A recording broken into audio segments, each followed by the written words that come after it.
Assalamualaikum warahmatullahi wabarakatuh. Perkenalkan, nama saya Nur Halimah, kelas 10-4 dari UPT SMA Negeri 8 Bone.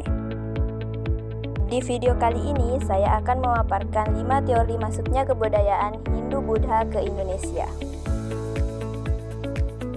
Di masa perdagangan kuno, wilayah pesisir Sumatera dan Jawa menjadi pusat perdagangan yang cukup besar.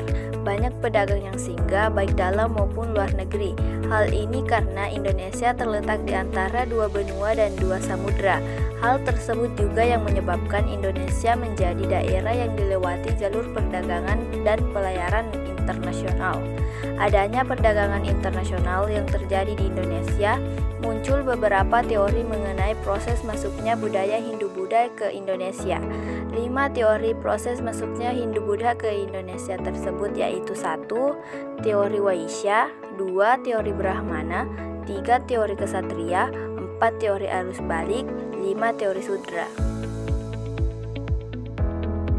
Teori Waisya. Teori Waisya dilansir dari buku Sejarah Politik dan Kekuasaan tahun 2019 oleh Tapil Rambe dan teman-teman, menuliskan bahwa hipotesis ini dikemukakan oleh N.J. Krom yang menyebutkan proses masuknya kebudayaan Hindu melalui hubungan dagang antara India dan Indonesia. Kaum pedagang atau Waisya India yang berdagang di Indonesia mengikuti angin musim. Jika angin musim tidak memungkinkan mereka untuk kembali, dalam waktu tertentu mereka menetap di Indonesia. Selama para pedagang India tersebut menetap di Indonesia, mereka memanfaatkannya dengan menyebarkan agama Hindu-Buddha. Teori Brahmana. Teori ini diungkapkan oleh J.C. Van Moor yang mengatakan kebudayaan Hindu-Buddha Indonesia menyebar melalui golongan Brahmana. Pendapatnya itu didasarkan pada pengamatan terhadap sisa-sisa peninggalan kerajaan-kerajaan yang bercorak Hindu-Buddha di Indonesia, terutama pada prasasti yang menggunakan bahasa Sanskerta dan huruf Pallawa. Golongan Brahmana dikenal menguasai bahasa Sanskerta dan huruf Pallawa, sehingga jelas bahwa ada peran Brahmana dalam masuknya Hindu-Buddha ke Indonesia. Teori Ksatria. Teori Ksatria ada 3 pendapat mengenai proses penyebaran Hindu-Buddha yang dilakukan oleh golongan Ksatria, yaitu yang pertama, pendapat C.C. Bird, kedua, pendapat Mukherjee, ketiga, pendapat J.L. Moines.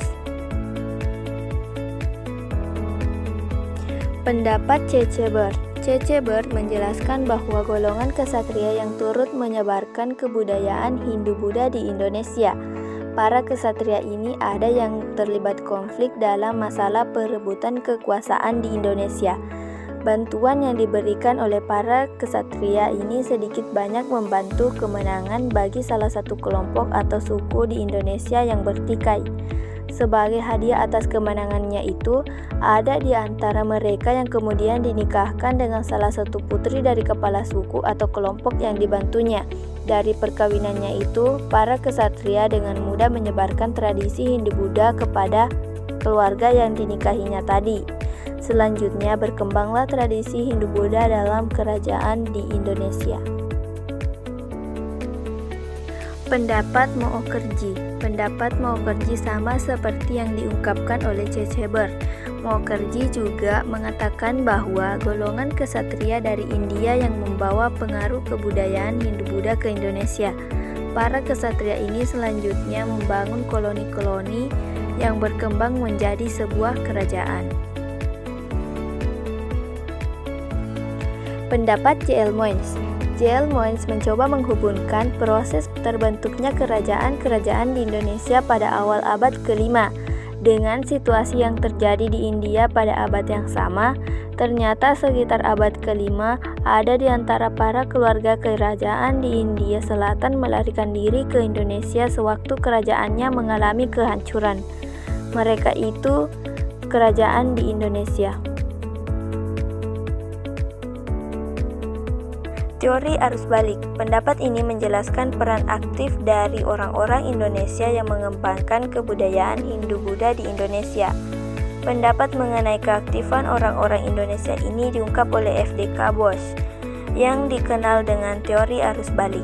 Teori ini menyebutkan bahwa banyak pemuda Indonesia yang belajar agama Hindu-Buddha ke India. Setelah memperoleh ilmu yang banyak, mereka kembali ke Indonesia untuk menyebarkannya.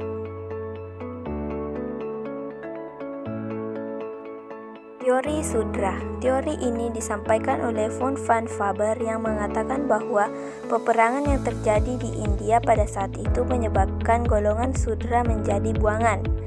Kemudian mereka meninggalkan India dan mengikuti kaum Waisya, dan diduga golongan Sudra yang memberi andil dalam penyebaran budaya Hindu-Buddha ke Indonesia, karena saat itu jumlah mereka sangat besar. Cukup sekian dari saya. Wassalamualaikum warahmatullahi wabarakatuh. Terima kasih.